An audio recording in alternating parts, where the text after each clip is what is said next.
My name is Rafael, and no matter how long I had lived in that house since I was 3 years old, they never let me forget. You were adopted. They didn't always say it with words, but they said it with their looks, with their silences, with the invitations that never came. My childhood was an eternal, you can stay, but don't touch anything. While my biological siblings, Anna and Marcelo, were called heirs, I was just the boy our parents adopted. My father, Mr. Augusto, was the only one who truly treated me like a son. He never made distinctions. He taught me everything: how to ride horses, how to plant, how to negotiate. He said I had an eye for land and the heart of a leader. When I was 7, there was the incident with the broken window. Anna had thrown a ball inside the house during one of her tantrums, shattering the antique glass that belonged to my grandmother. But when my mother asked what happened, Anna pointed at me without hesitation. "It was Rafael," she said, her eyes cold as winter. My mother didn't even ask for my version. She just looked at me with that familiar disappointment and said, "Go to your room. No dinner tonight." My father wasn't home that day. He was traveling for business, trying to expand the farm's operations to neighboring towns. I spent that night hungry, staring at the ceiling, listening to Anna and Marcelo laughing downstairs while they had their meal. Through the thin walls, I could hear my mother telling them stories about when they were babies, about their first words, their first steps, stories I was never part of, stories that made me feel like a ghost haunting someone else's life. When my father returned 3 days later, he found me in the barn, feeding the horses with tears in my eyes. He knelt beside me and asked what was wrong. I told him everything, about the window, about the lie, about the punishment. His face darkened in a way I had never seen before. That night I heard my parents arguing for the first time. My father's voice was controlled but firm. "He's our son, Maria. Not a guest, not a charity case. Our son." My mother's response was quieter, but I caught fragments. "But they're our blood, and it's different, Augusto. You know it's different." The next morning, my father took me aside and said something I would carry with me forever. "Son, family isn't about blood. It's about who shows up. It's about who stays. And you, Rafael, you always show up." But my mother never warmed to me. If anything, the years made her colder. When I turned 10, she started introducing me differently at social gatherings. While Anna was my daughter, such a bright girl, and Marcelo was my son, he's going to be a doctor someday, I became Rafael, he lives with us. The distinction was subtle but sharp, like a paper cut that never quite heals. School wasn't much better. The other kids knew I was adopted. Small towns have no secrets. During parent-teacher conferences, I would watch other families arrive together, united in their shared features and easy intimacy. My parents would come separately to my meetings. My father, always engaged and proud, asking about my grades and my plans. My mother, polite but distant, as if she were there out of obligation rather than love.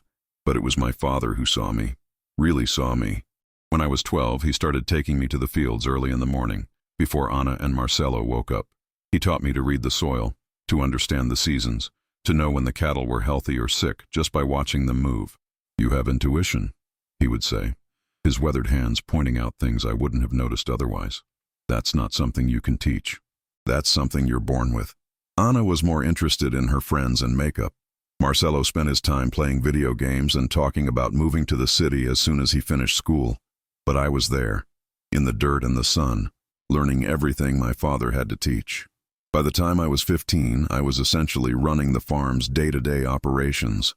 I knew every worker by name, every field by its quirks and challenges.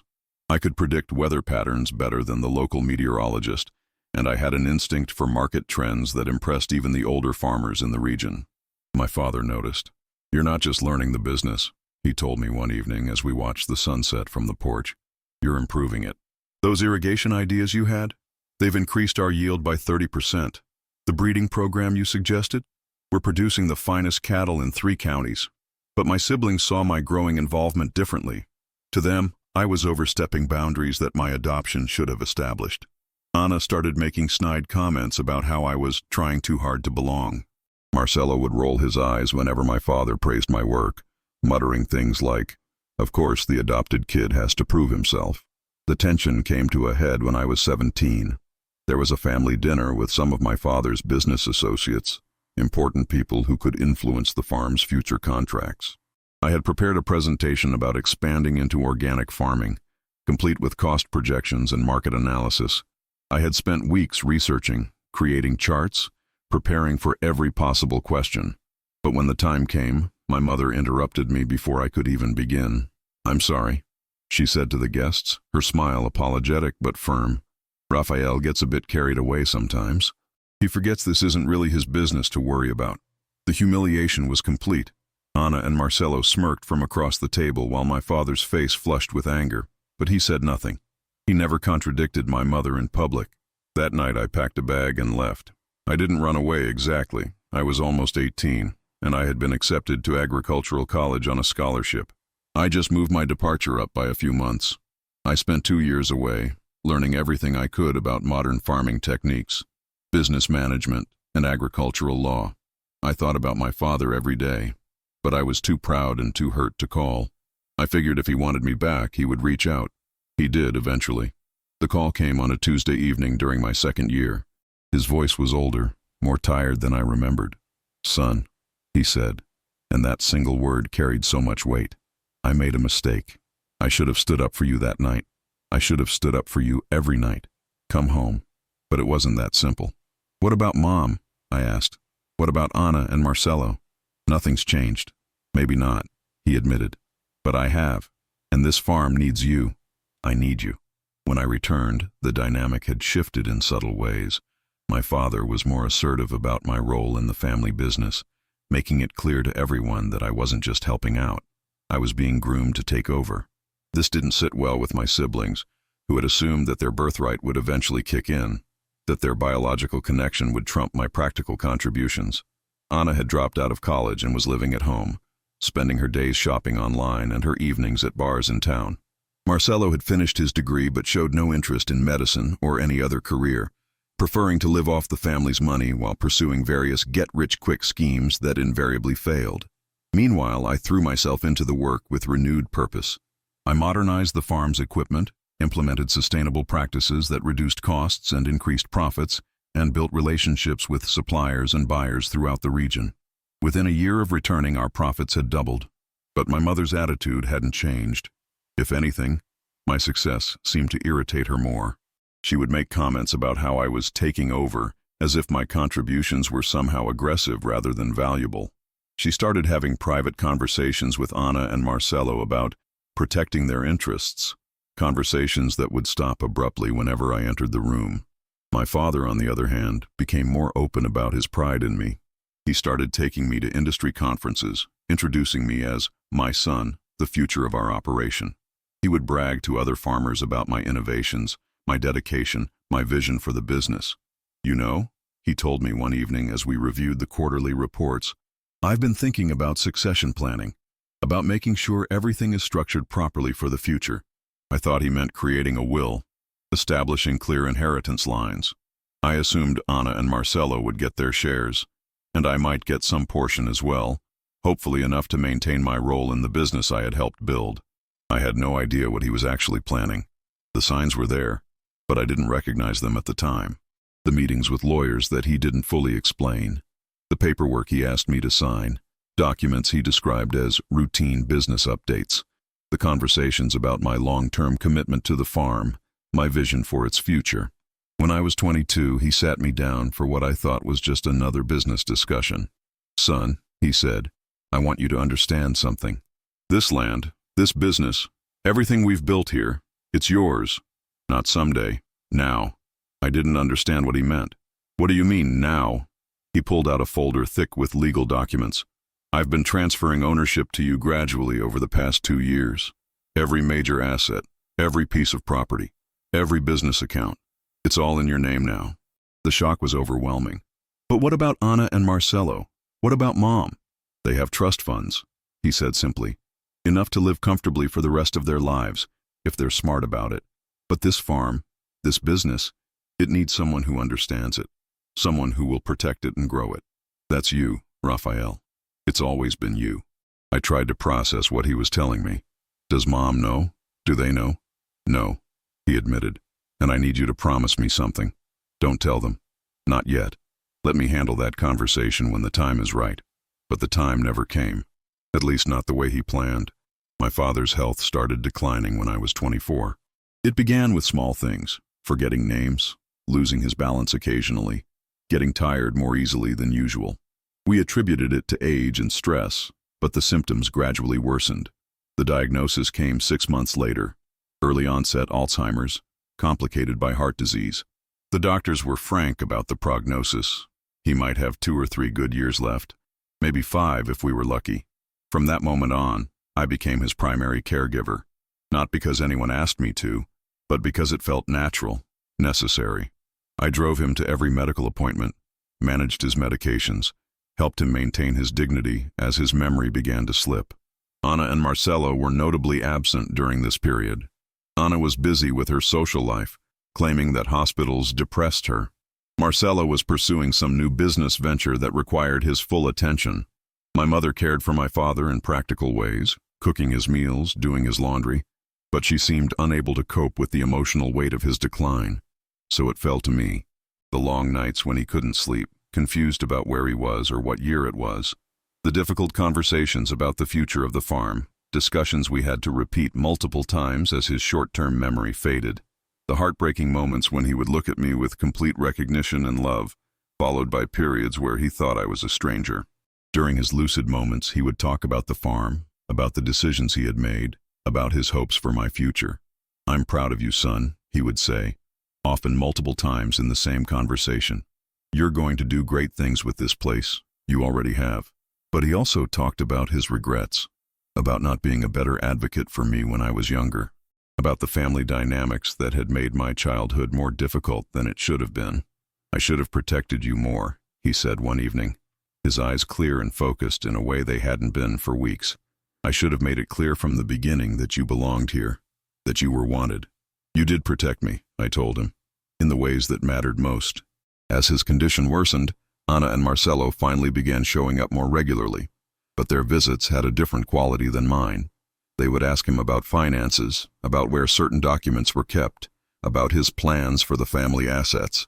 Their concern seemed less about his well-being and more about securing their future interests. My mother encouraged these conversations. I would often walk into the room to find the 3 of them huddled around my father's bed, discussing matters they would quickly change the subject about when they noticed me.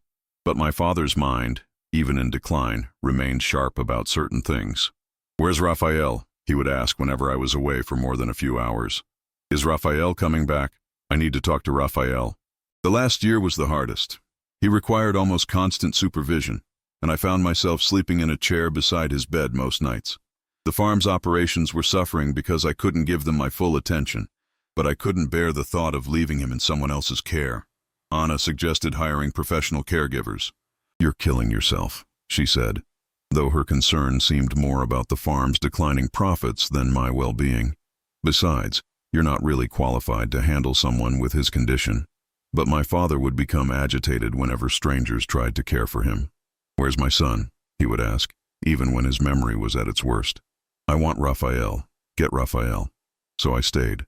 I held his hand through the worst nights, read to him during the afternoons when he was calm, and talked to him about the farm, even when I wasn't sure he understood what I was saying.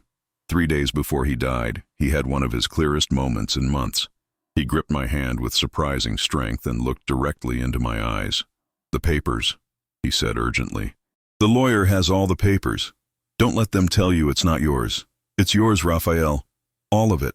I made sure." I thought he was confused, talking about old business documents or contracts. I squeezed his hand and told him not to worry, that everything would be fine. "Promise me," he said. "Promise me you'll fight for what's yours." "I promise, Dad." He smiled then, a peaceful expression I hadn't seen in months. "Good boy, my good boy." Those were the last coherent words he spoke to me. The funeral was a strange affair. The church was packed with people from throughout the region, farmers, business associates, community leaders who had known and respected my father for decades. Many of them approached me to offer condolences and to speak about how proud my father had been of me, how often he had talked about my contributions to the farm. But within our immediate family, the atmosphere was different. Cold, formal, almost businesslike. Anna wore an expensive black dress that seemed more suited to a cocktail party than a funeral. Marcelo spent most of the service checking his phone. My mother accepted condolences with the practiced grace of someone who had been preparing for this day for years. I felt isolated even in my grief, surrounded by people who offered sympathy but standing apart from the family members who should have been sharing my loss. The week after the funeral was a blur of arrangements and obligations. There were business matters to address, workers to reassure, accounts to review. I threw myself into these tasks partly to avoid dealing with my grief and partly because the farm needed someone to take charge. Anna and Marcelo seemed content to let me handle everything, at least temporarily. They spent their time making plans for their inheritance, discussing how they would use their portions of the estate. I overheard conversations about travel plans, investment strategies, even potential real estate purchases. My mother was more reserved, but I could sense her relief that the difficult period of caregiving was over. She began making subtle changes to the house, removing some of my father's belongings and rearranging furniture as if she were preparing for a new phase of her life. It was Anna who first mentioned the will reading. "The lawyer called," she announced over dinner one evening. "He wants to meet with all of us next week to go over Dad's will." I nodded, assuming this would be a straightforward process. My father had always been organized and thorough in his business dealings, so I expected his final wishes would be clearly documented and easy to execute. "It's just a formality, really," Marcelo added. "Dad was pretty traditional about these things. The farm will probably be divided between Anna and me, with some provision for Mom's care. Maybe a small inheritance for you too, Rafael. Dad always liked you." The casual dismissiveness of his tone bothered me, but I didn't argue. I had never been motivated by money or inheritance expectations. My relationship with my father had been about much more than financial considerations. But as the day of the will reading approached, I began to remember my father's final words more clearly. His urgency about the papers, his insistence that something was mine, his plea for me to fight for what's yours. The morning of the meeting, I dressed simply. Clean jeans, a button-down shirt, my best boots. I wasn't trying to impress anyone. I just wanted to show proper respect for the occasion. Anna and Marcelo arrived at the lawyer's office, dressed like they were attending a board meeting of a major corporation. Anna wore a tailored suit that probably cost more than most people made in a month. Marcelo had on an expensive watch and cufflinks that caught the light every time he moved his hands. My mother was elegant in her morning attire, composed and dignified in the way she had always been during public occasions. The lawyer, Mr. Henderson, had been my father's attorney for over 20 years. He was a serious man with silver hair and wire-rimmed glasses, someone who commanded respect through competence rather than theatrics. We gathered in his conference room, a space lined with law books and dominated by a large mahogany table. Mr. Henderson arranged his documents carefully, then looked around the table at each of us. "Before we begin," he said, "I want you to know that your father spent considerable time ensuring that his final wishes were properly documented and legally sound. He was very specific about his intentions." Anna and Marcelo exchanged confident glances. My mother folded her hands in her lap and waited patiently. I sat quietly in the corner chair, feeling somewhat out of place in this formal setting but present, because I had been specifically invited. Mr. Henderson began with some general remarks about my father's character and his careful approach to estate planning. Then he opened the primary document and began to read. The initial bequests were relatively modest, some money to the church, donations to local charities, personal items distributed among friends and distant relatives. My mother was provided for generously, with enough financial security to maintain her lifestyle for the rest of her life. Then came the trust funds for Anna and Marcelo. Substantial amounts, carefully structured to provide ongoing income while protecting the principal from poor decisions or creditors. Enough to live comfortably, even luxuriously, if managed responsibly. Anna and Marcelo seemed satisfied with these provisions, nodding approvingly as the lawyer explained the details. But I could sense there was more to come. Mr. Henderson's tone became more formal, more precise, as he reached the final section of the document. "Now," he said, "regarding the primary assets of the estate, the farmland, the agricultural business, the equipment, the livestock, and all related properties and accounts." This was the moment Anna and Marcelo had been waiting for.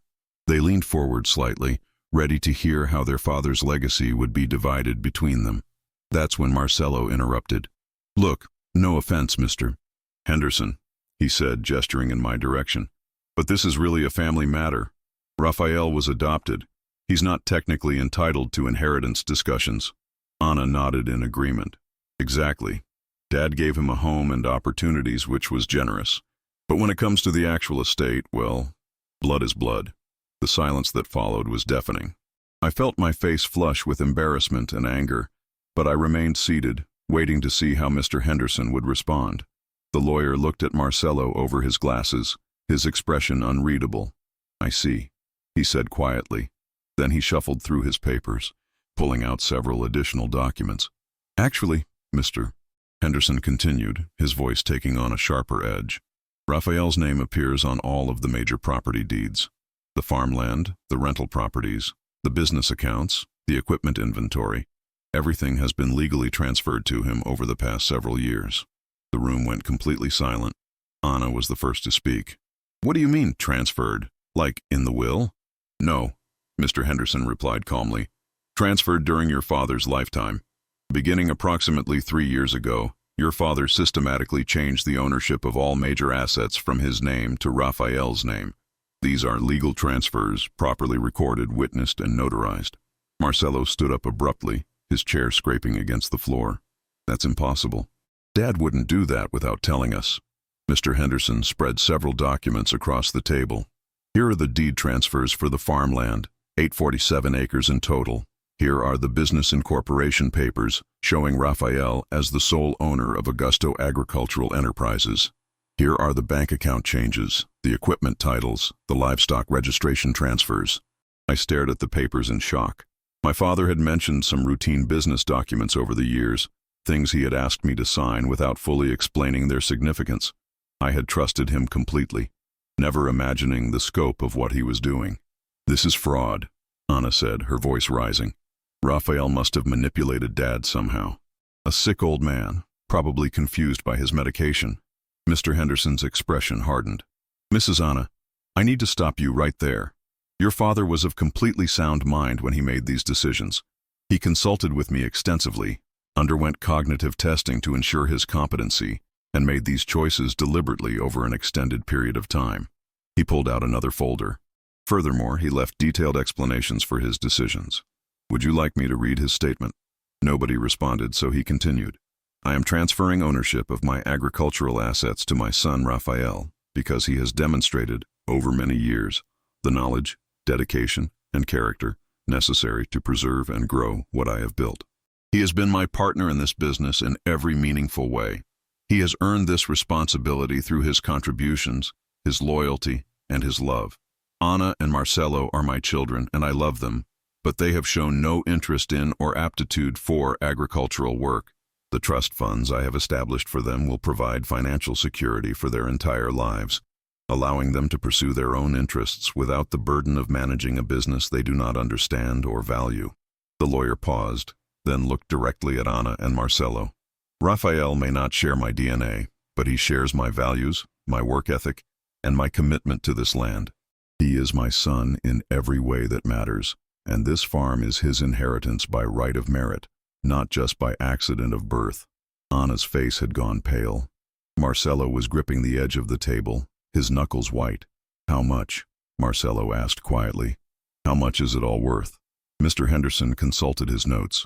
The total value of the transferred assets is approximately $4.8 million. That includes the land, buildings, equipment, livestock, and business accounts. For a moment, nobody spoke. The magnitude of what my father had done was slowly sinking in. Then Anna exploded. This is insane, she shouted. He's not even really our brother. He's some random kid who Dad felt sorry for, and now he gets everything while we get scraps. The trust funds are hardly scraps, Mr. Henderson pointed out. Each of you will receive approximately $400,000, structured to provide ongoing income for life. $400,000? Marcelo was calculating quickly. That's nothing compared to what he's getting. This has to be illegal. We'll contest it. Mr. Henderson shook his head. You're certainly entitled to legal counsel, but I should warn you that your father anticipated this possibility. The transfers were made over several years with multiple witnesses, extensive documentation, and clear evidence of his mental competency throughout the process. Any legal challenge would be expensive and unlikely to succeed. I finally found my voice. I had no idea, I said quietly.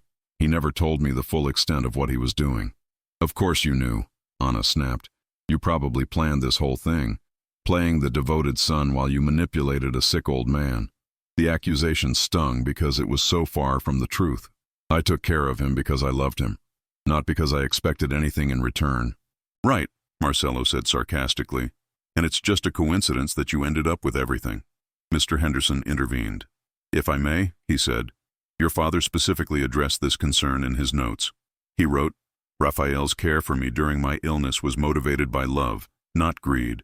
He has never asked me about inheritance, never pressured me about my will, never shown any interest in my assets beyond wanting to help manage them responsibly. His devotion to me and to this farm has been genuine and selfless. This makes him even more deserving of this inheritance, not less. My mother, who had been silent throughout this exchange, finally spoke. What about the house? She asked. Where am I supposed to live? The house is yours for life, Mr. Henderson assured her. That's specifically provided for in the will. Rafael inherits the property, but you have the right to live there for as long as you choose. This seemed to provide her with some relief, but Anna and Marcelo were still processing their shock and anger. There has to be something we can do, Anna said, looking at Marcelo. Some way to challenge this. I strongly advise against it, Mr. Henderson said. The legal costs alone would likely exceed the value of your trust funds, and given the thoroughness of your father's planning, you would almost certainly lose. Marcelo turned to me, his expression filled with resentment. So what now? You're going to kick us out? Throw your weight around like some kind of feudal lord? The hostility in his voice was painful, but I tried to respond calmly. Nothing has to change immediately. The farm is big enough for all of us. You're still my family. Family? Anna laughed bitterly. You were never family. You were Dad's pet project. And now look how it turned out. Their words hurt more than I wanted to admit, but I also felt something I had never experienced before. Complete security in my position. For the first time in my life, I didn't have to justify my presence or apologize for taking up space. Your father loved all of you, Mr. Henderson said gently, but he made practical decisions based on who was best suited to preserve his life's work. Rafael has been managing this farm successfully for years. He understands the business, the land, the community relationships. That's why he inherited it. Anna stood up abruptly. I can't listen to any more of this. Come on, Marcelo, let's go. Marcelo hesitated for a moment, looking between his sister and me. I thought he might say something conciliatory, might acknowledge the complexity of the situation. Instead, he followed Anna toward the door. This isn't over, he said without looking back. My mother gathered her purse and prepared to leave as well. As she passed my chair, she paused for a moment. Your father always did favor you, she said quietly. I suppose now we know why. There was something in her tone, not quite acceptance, but perhaps resignation. The fight had gone out of her, replaced by a weary acknowledgement of the new reality. After they left, I remained in the conference room with Mr. Henderson, staring at the documents that had just changed my life completely. Are you all right? He asked. I wasn't sure how to answer.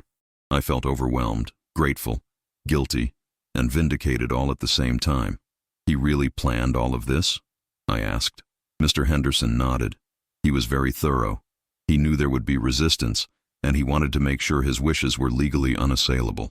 He also knew it would be difficult for you, inheriting so much responsibility along with the assets. What am I supposed to do now? The same thing you've been doing, he said simply. Run the farm. Take care of the land. Honor your father's trust in you. Over the next several weeks, the family dynamic shifted dramatically.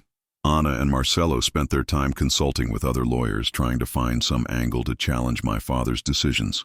But every attorney they spoke with gave them the same advice. The transfers were legal, properly executed, and virtually impossible to overturn. My mother adapted to the new situation with characteristic pragmatism. She continued living in the house, maintaining her routines but treating me with a new kind of cautious respect. She was no longer the authority figure in our relationship. Now she was essentially my guest, dependent on my goodwill for her continued comfort.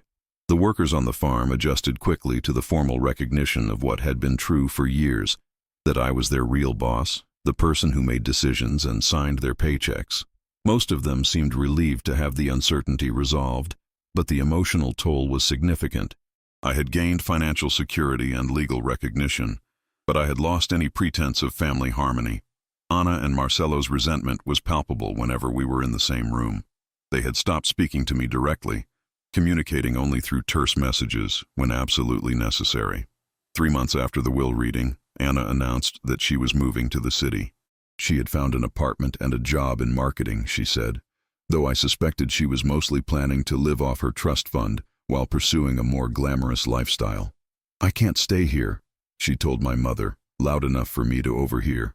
"I can't pretend that everything is normal when he's walking around like he owns the place." "He does own the place," my mother replied quietly. Marcelo lasted another month before he also decided to leave. His plans were less specific.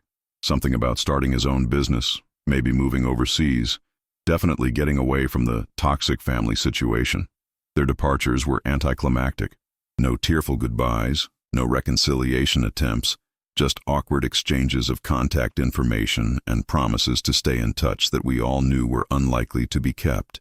My mother and I were left alone in the house where I had grown up, two people still figuring out how to relate to each other in our new circumstances. "Do you regret it?" she asked me one evening over dinner. "Getting everything, I mean.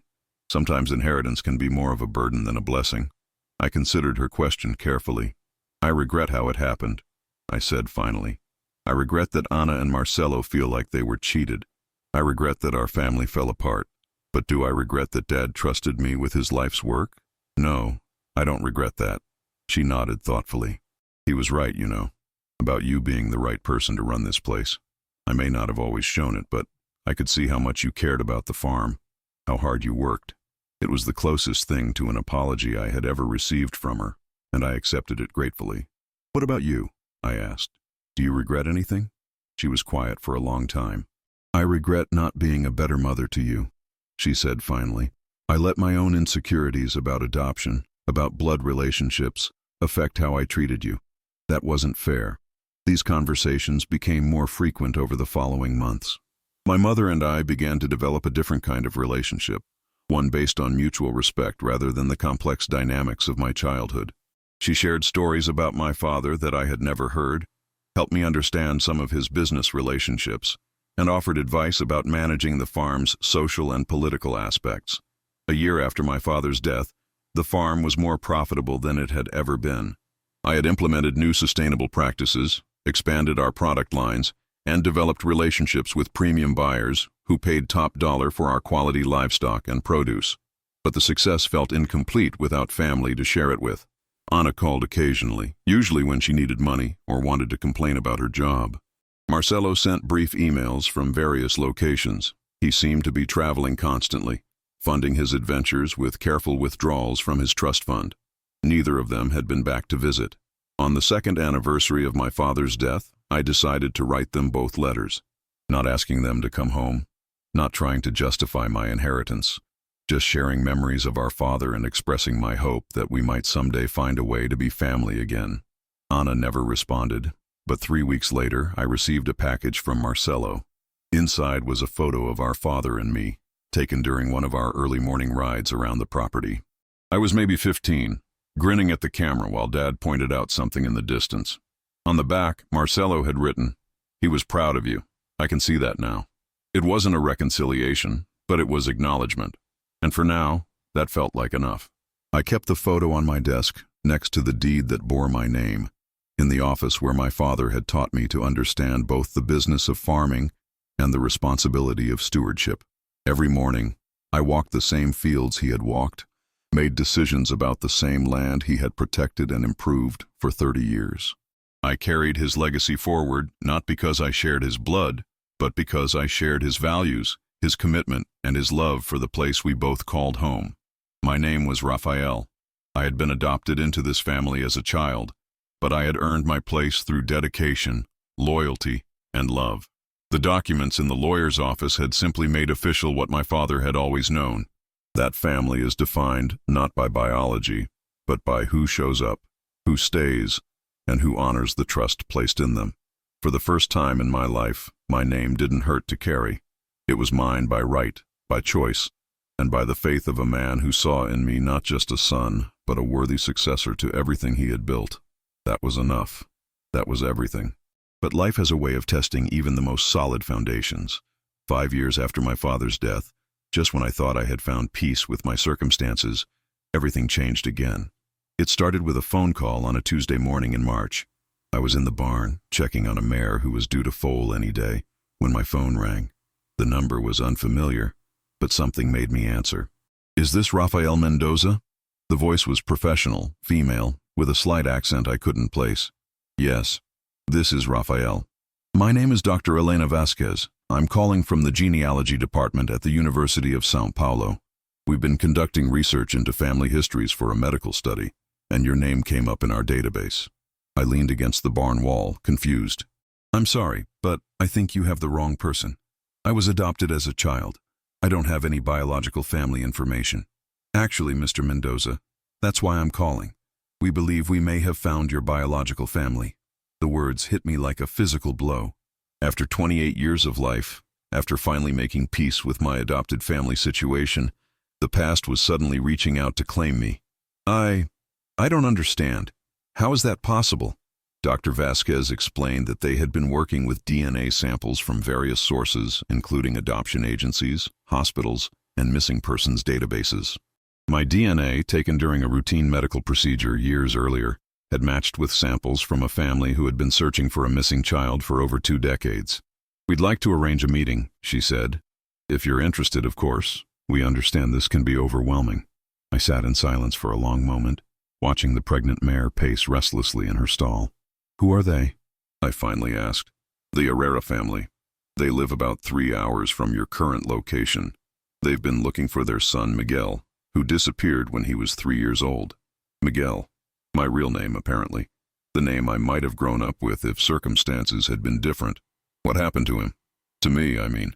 The details are complex, but it appears you were taken during a family vacation when you were very young. The case was investigated extensively, but no leads were ever found. Your biological parents never stopped looking." After I hung up, I sat in the barn for over an hour, trying to process what I had learned. I had biological parents who had been searching for me for 25 years. People who had never given up hope, who had probably grieved my loss every day since I disappeared. But I also had a life here, responsibilities, a legacy to protect. The farm employed 12 people whose livelihoods depended on my decisions. I had commitments to suppliers, contracts with buyers, relationships with the community that had taken years to build. And there was my mother, my adoptive mother, still living in the house, still depending on me for her security and comfort. How could I explain that I might have another family, another identity, another life entirely? I decided not to tell anyone about the phone call until I learned more. The following weekend, I drove to São Paulo to meet Dr. Vasquez and potentially the people who had given me life. The university's genetics building was modern and sterile, nothing like the warm earth and growing things I was accustomed to. Dr. Vasquez was a woman in her 40s with kind eyes and a gentle manner that immediately put me at ease. "Before we proceed," she said, "I want you to understand that you have complete control over this process. If at any point you want to stop, to walk away, that's entirely your choice. No one will pressure you to do anything you're not comfortable with." She showed me the genetic evidence first, charts and graphs that meant little to me, but apparently proved conclusively that I was the missing child the Herrera family had been seeking. Then she showed me photographs. The first was a picture of a little boy, maybe 2 years old, with dark hair and serious eyes. He was sitting on a beach, building something in the sand while a man and woman watched him with obvious adoration. "That's you," Dr. Vasquez said softly. "Miguel Herrera, age 2, during a family vacation to the coast." I stared at the photograph, trying to recognize myself in that child's face. There were similarities, the shape of the eyes, the stubborn set of the jaw, but it felt like looking at a stranger. "And these are your biological parents." She handed me another photograph, more recent. A couple in their 50s, standing in front of a modest house with flowers planted carefully around the front entrance. The man was tall and lean, with calloused hands that spoke of physical work. The woman was petite, with graying hair and the kind of face that suggested she smiled often, though in this photo she looked tired, worn down by years of hope and disappointment. "Roberto and Carmen Herrera," Dr. Vasquez said. "He's a carpenter. She works in a textile factory. They have 2 other children, Maria, who's 26, and Carlos, who's 23. You would have been their oldest child. I studied their faces, looking for some spark of recognition, some genetic memory that might connect me to these strangers. There was something familiar about the man's jawline, the woman's eyes, but it might have been my imagination. Are they here? I asked. Do they want to meet me? They're in the building, Dr. Vasquez confirmed. They've been here since early this morning. Too nervous to eat, too excited to sit still. But I wanted to prepare you first, to make sure you understood the situation completely. What exactly is the situation? Dr. Vasquez hesitated. Miguel, you were taken from a crowded beach during a family vacation. Your parents turned their backs for just a moment to help your baby sister with something, and when they looked again, you were gone. The police investigation suggested that you were taken by someone involved in illegal adoptions, that you were probably sold to a family who wanted a child. The word sent a chill through me. Sold? It's more common than people realize, especially 25 years ago when record-keeping was less sophisticated. Someone took you, created false documents, and placed you with the Mendoza family. Your adoptive parents may not have known the adoption was illegal. I thought about my father, about his genuine love and care for me. He wouldn't have knowingly bought a stolen child. Probably not. Dr. Vasquez agreed. Many people who participate in illegal adoptions believe they're saving a child from poverty or abandonment. The criminals who arrange these situations are skilled at creating believable stories. My head was spinning. Everything I thought I knew about my origins was apparently false. I hadn't been willingly given up by parents who couldn't care for me. I had been stolen from parents who loved me and wanted me. Do you want to meet them? Dr. Vasquez asked gently. I wasn't sure I was ready, but I also knew I couldn't leave without seeing the people who had created me, who had spent 25 years hoping for this moment. Yes, I said. I want to meet them. Dr. Vasquez led me down a corridor to a small conference room. Through the window, I could see two people sitting at a table, holding hands and talking quietly. When they saw us approaching, they stood up immediately, their faces filled with a mixture of hope and terror. The door opened, and I found myself face to face with Roberto and Carmen Herrera. For a long moment, nobody spoke. Carmen's eyes filled with tears as she studied my face, looking for traces of the little boy they had lost. Roberto stood very still, as if he were afraid that any sudden movement might cause me to disappear again. Miguel? Carmen whispered finally. Hearing that name spoken with such love and longing was overwhelming. I had to grip the back of a chair to steady myself. Yes, I think so. Carmen let out a sob and started toward me, then stopped herself. I'm sorry, I don't want to overwhelm you. We've dreamed about this moment for so many years. Roberto found his voice. You're so tall, he said, his voice thick with emotion. And you look just like my father did at your age. We sat down carefully, awkwardly, trying to figure out how to navigate this impossible situation. Dr. Vasquez stayed for a few minutes to facilitate the initial conversation, then excused herself to give us privacy. Tell us about your life, Carmen said.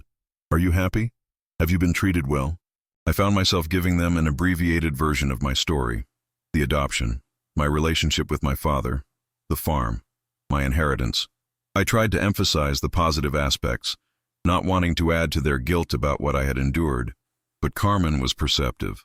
You said your adoptive mother treated you differently. You felt like an outsider. Sometimes, I admitted. But my father loved me. He gave me everything. His business, his land, his trust. Roberto leaned forward. But you always knew you were adopted? You always knew you didn't belong? The question cut deep because it was so accurate. Yes, I said quietly. I always felt like I was borrowing someone else's life. Carmen reached across the table and touched my hand hesitantly. You weren't borrowing anything. You were stolen from us. This is your life, but you should have lived it with us. The next several hours were emotionally exhausting. They showed me photographs of the life I might have had, birthday parties I had missed, family vacations I hadn't taken, siblings I had never known. Maria was studying to be a nurse. Carlos worked with his father in the carpentry business. Both of them had grown up knowing they had a missing brother.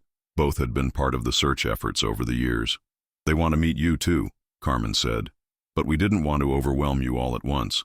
Roberto told me about his work, about the house he had built with his own hands, about the room they had kept for me even after years had passed without any sign of my return. We never gave up hope, he said. Even when the police said we should accept that you were probably dead, we knew you were out there somewhere. Carmen would see little boys on the street and wonder if one of them might be you. I used to have dreams, Carmen added. Dreams where you came home as a grown man, where you walked through our front door and sat down at our dinner table like you had never been gone. The weight of their love and loss was almost unbearable.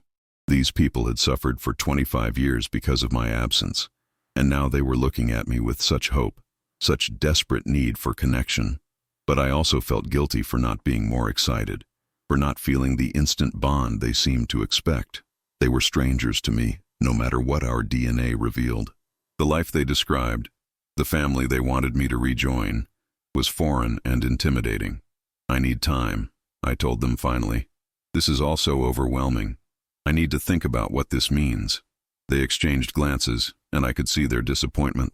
They had probably imagined this reunion differently, with more tears and embraces and immediate reconciliation. Of course, Roberto said. We understand. We've had 25 years to imagine this moment. You've had a few hours. Carmen wrote down their contact information, their address, their phone numbers. Will you come visit us? She asked. See where you would have grown up, meet Maria and Carlos? Yes, I promised. I'll come visit soon. The drive home was surreal. I felt like I was traveling between two different worlds, two different versions of myself. Miguel Herrera, the missing son who belonged with the carpenter's family. Rafael Mendoza, the farm owner with responsibilities and commitments. I didn't tell my mother about the meeting immediately. Instead, I threw myself into work, trying to process what I had learned while maintaining the routines that had always grounded me. But the knowledge was eating at me. Every night I would lie awake thinking about the Herrera family, about the room they had kept for me, about the siblings I had never known. During the day, I would catch myself studying my reflection in windows and mirrors, looking for traces of Roberto's features or Carmen's expressions. 2 weeks later, I finally told my mother. We were having dinner, just the two of us in the big kitchen where I had eaten thousands of meals as a child. I put down my fork and said, I need to tell you something important. As she looked up from her plate, immediately alert to the seriousness in my tone. I've been contacted by my biological family. They've been looking for me for 25 years. The color drained from her face. What do you mean? I explained about Dr. Vasquez's call, about the DNA match, about meeting Roberto and Carmen. My mother listened in silence, her expression becoming more strained with each detail. So you weren't really given up for adoption? She said finally. You were taken. It appears so. She was quiet for a long time, staring at her hands. Your father and I, she said slowly. We went through an agency. Everything seemed legitimate. We were told your birth parents were young, unable to care for you, wanted you to have a better life. I believe that, I said. Dad would never have knowingly participated in anything illegal. But now these people, your real parents, they want you back. The phrase real parents stung, even though I understood what she meant. They want to know me. I corrected. They want a relationship. And what do you want? It was the question I had been asking myself for weeks. I don't know, I admitted. I feel obligated to them. They've suffered so much because of my absence, but I also feel loyal to the life Dad built for me here. My mother reached across the table and covered my hand with hers. Rafael, she said, using my name with more warmth than I had heard from her in years. You don't owe anyone anything. Not them, not me, not even your father's memory. You have to decide what's right for you. Her words were surprising and generous, coming from someone who had every reason to feel threatened by this development. What if I want both? I asked. What if I want to have a relationship with them but also continue my life here? Then that's what you should do. But I was beginning to realize it might not be that simple. The next month, I drove back to São Paulo to visit the Herrera family at their home. The house was exactly as I had imagined it from their description, small but well-maintained, with a garden full of vegetables and flowers that Carmen tended with obvious care. Maria and Carlos were waiting with their parents, both nervous and excited to meet their long-lost brother. Maria immediately burst into tears when she saw me, while Carlos hung back shyly, clearly unsure how to approach this situation. You look like Dad, Maria said, wiping her eyes, but taller. And your hands? You have Mom's hands. Carlos eventually warmed up, especially when we discovered a shared interest in mechanical things. He showed me the workshop where he and Roberto created custom furniture, and I found myself genuinely impressed by their craftsmanship. You could learn this, Roberto said hopefully, if you wanted to. I could teach you everything I know. Carmen had prepared a feast for my visit, cooking all day to create what she called your favorite foods, dishes she remembered me enjoying as a small child. I didn't recognize any of them, but they were delicious, and the effort she had put into the meal was touching. During dinner, they shared stories about their family, their traditions, their plans for the future.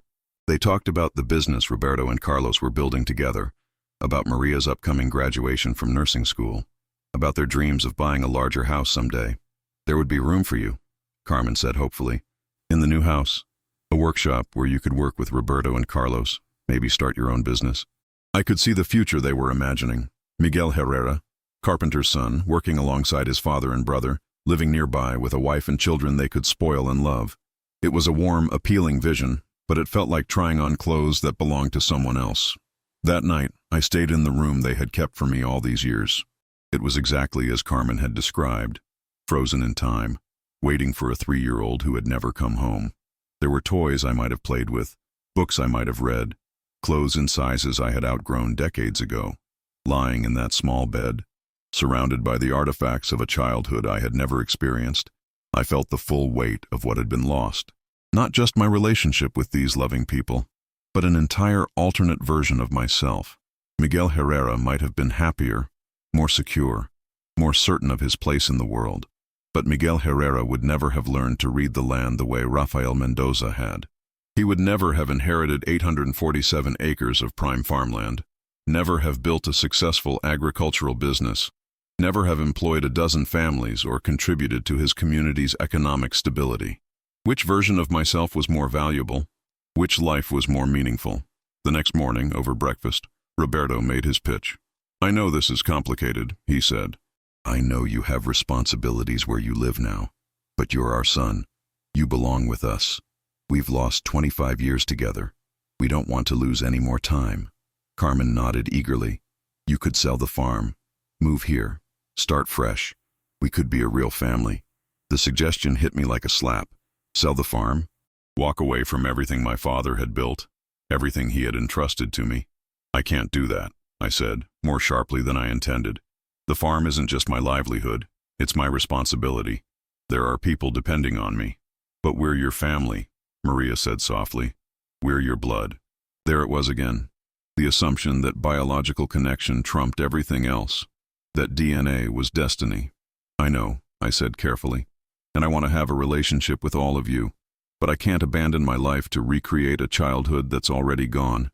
I could see the hurt in their faces, the disappointment that I wasn't as eager as they were to erase the past 25 years and start over. The visit ended on a strained note, with promises to stay in touch that felt less certain than they had during our first meeting. On the drive home, I realized that I was facing an impossible choice. I could fully embrace my identity as Miguel Herrera, which would mean abandoning Rafael Mendoza and everything he had built. Or I could remain Rafael Mendoza, which would mean disappointing the biological family who had suffered so much during my absence. There didn't seem to be a middle ground that would satisfy everyone. Over the following months, I tried to maintain relationships with both families while honoring my commitments to the farm. I called the Herreras regularly, visited them every few weeks, tried to learn about their lives and traditions, but the cultural differences were more significant than I had anticipated. They lived simply, valuing family time and community connections over financial success or professional achievement. My focus on business growth and agricultural innovation seemed foreign to them, almost aggressive, and they never stopped hoping that I would eventually come to my senses and return to what they saw as my rightful place in their family. The situation came to a head during a particularly difficult conversation with Carmen. You're so distant, she said during one of my visits. You're polite, but you're not really present. It's like you're visiting strangers instead of being with your family. This is hard for me, I tried to explain. I'm trying to balance two different worlds, two different sets of obligations. But one of those worlds is built on a lie, she said firmly. The farm, the adoption, the name you carry, none of it was supposed to happen. You were stolen from us, Miguel. Doesn't that mean anything to you? The pain in her voice was devastating, but I also felt defensive about the life I had built. It means everything to me, I said, but I can't undo the past 25 years. I can't pretend that Rafael Mendoza never existed, that his relationships and responsibilities don't matter. So you're choosing them over us. I'm trying to choose both. That's not working, Roberto said quietly. For any of us. He was right. The divided loyalties were exhausting everyone involved. The Herreras felt like they were competing with ghosts for their son's affection. My mother felt threatened by my growing connection to another family. And I felt like I was failing everyone by not being able to fully commit to either identity. That night, alone in my childhood bedroom in the Herrera house, I made a decision. I couldn't be Miguel Herrera, the missing son who came home to resume his interrupted life. Too much had changed. Too much time had passed. Too many other people were depending on Rafael Mendoza. But I also couldn't pretend that discovering my biological family meant nothing, that their love and loss were irrelevant to my future. The next morning, I sat down with Roberto and Carmen for what I knew would be our most difficult conversation. I want you to know that finding you has been one of the most important things that has ever happened to me, I began. Learning about my origins, understanding where I came from, meeting all of you. It's given me something I didn't even know I was missing. Carmen's eyes filled with tears, sensing that this conversation wasn't going in the direction she hoped. But I can't be the son you lost, I continued. I can't move here and pretend that the last 25 years didn't happen. Too many people are counting on me to maintain the life I've built. So that's it? Roberto asked. You're going back to the people who stole you from us? I'm going back to the life where I can do the most good, I said. But I'm not disappearing. I want to be part of your family, just not in the way you originally hoped. Over the next hour, we worked out a compromise that no one loved but everyone could accept. I would visit regularly, participate in family celebrations, maintain close relationships with all of them. But I would continue to live and work on the farm, honoring the trust my adoptive father had placed in me. Will you at least consider using your real name? Carmen asked. Miguel Herrera instead of Rafael Mendoza? I thought about it seriously. What if I use both? Rafael Miguel Herrera Mendoza, acknowledging both families, both parts of my history. It wasn't perfect, but it was honest. I was the product of two families, two different sets of values and experiences. Trying to choose one over the other was like trying to choose between my right hand and my left hand. When I returned home, I had a similar conversation with my adoptive mother. I explained my decision to maintain connections with both families, to honor both parts of my identity. I think that's wise, she said. Your father would have approved. He always believed in doing right by everyone, even when it was complicated. 6 months later, I legally changed my name to Rafael Miguel Herrera Mendoza. It was cumbersome, but it felt complete in a way that neither name alone had ever felt. I invited both families to the farm for a barbecue to celebrate the harvest. It was awkward at first. Roberto and Carmen clearly uncomfortable in the opulent surroundings, my mother unsure how to relate to these people who had an equal claim to my affection. But gradually, over the course of the afternoon, bridges began to form. Roberto and my mother discovered a shared love of gardening. Carmen was impressed by the farm's efficiency and obvious prosperity. Maria and Carlos were fascinated by the agricultural equipment and the scope of the operation. Miguel built all this? Carlos asked my mother, gesturing toward the fields that stretched to the horizon. Rafael, she corrected gently. And yes, he took his father's modest farm and turned it into all of this. By the end of the day, I think both families had begun to understand that I wasn't choosing between them. I was creating something new, a fusion of both influences that was uniquely mine. It's been 3 years since that first phone call from Dr. Vasquez.